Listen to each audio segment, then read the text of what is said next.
Hello Annapurna kitchen. आता या किचनमध्ये आपण भाकर कशी करावी हे समजून घेऊया. भाकर कशी करावी, भाकर करताना काय करावे. आपली भाकर आपल्याला कधी हातावरची येत नसेल तर पळपाटावरची कशी करावी हे पण मी तुम्हाला सांगते. ठीक आहे, आपण पहिले भाकरचं पीठ घेऊया आणि खूप या व्हिडिओ पद्धतीने तसेच मळून घेऊया. मळल्यानंतर मळता मळता जेवढं तुम्ही भाकरीचे पीठ मळाल ना तेवढीच तुमची भाकर ही नरम येईल आणि सोप्या पद्धतीने पण लवकरच बनेल.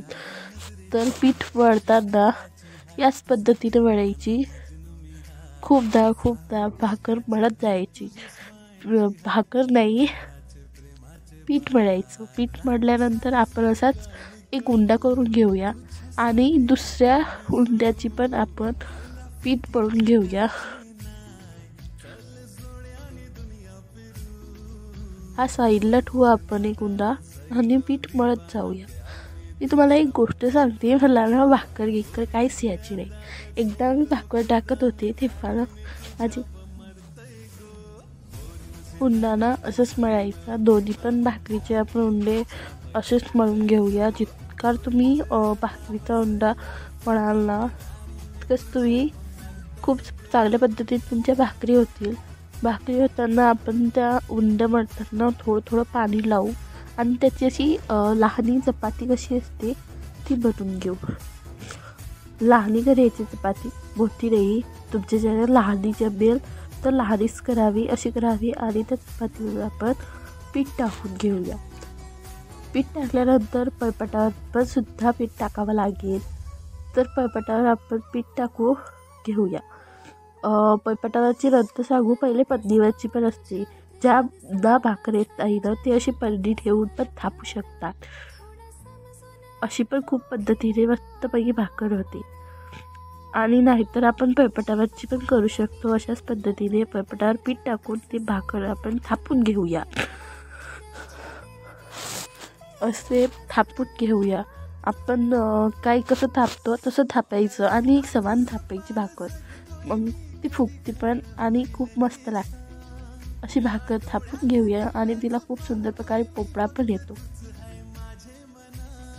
गोल पद्धतीने भाकर थापावी आणि सर्वच अशी गोल फिरवत राहावी ती. मग आपण भाकर अशी एका हातावर ठेवून घेऊया आणि गॅसवर जो तावा ठेवलेला आहे त्याच्यावर टाकून घेऊया. गॅसचा फ्लेम आपण मीडियम ठेवूया, कारण की जितका जास्त कमी फ्लेम असेल ना तितकी भाकर मस्त होती. आणि भाकर टाकल्यानंतर त्याच्यावर आपण अशी पाण्याची चिपकी मारून घेऊया आणि त्याला ब्लेंड करूया. कारण की जे पीठ होतं ना ती पिटकरी भाकर लागते. नाहीतर याच पद्धतीने आपण वरून तिला पाणी लावून चोपडं करून घेऊया भाकरला. आणि या भाकर झाल्यानंतर तिच्यातून वाफा निघायला लागल्यानं तेव्हाच भाकर पलटून घ्यायची. तोपर्यंत आपण आपला दुसरा उंडा म्हणून घेऊया आणि त्या उंड्याची पण आपण भाकर करून पाहूया. पळपाटावरचीच करू, कारण की ती पन्नीवरची ज्यांना भाकर येत नाही ना सोपी पद्धतीने ती पन्नीवरची असते. तर या पद्धतीने चाकी करावी. त्या व्हिडिओमध्ये दिसलेलं नव्हतं पहिल्या. याच्यातमध्ये पाहून घ्या तुम्ही. आणि पीठ टाकल्यानंतर ती चाकी जी केलेली होती ती पळपाटावर टाकलेली आहे, टाकून घ्यायची आणि गोल करत थापावी ती भाकर. आणि ती हे कसं गोल थापत राहिल्यानं काय होते ना भाकर लवकर निघते.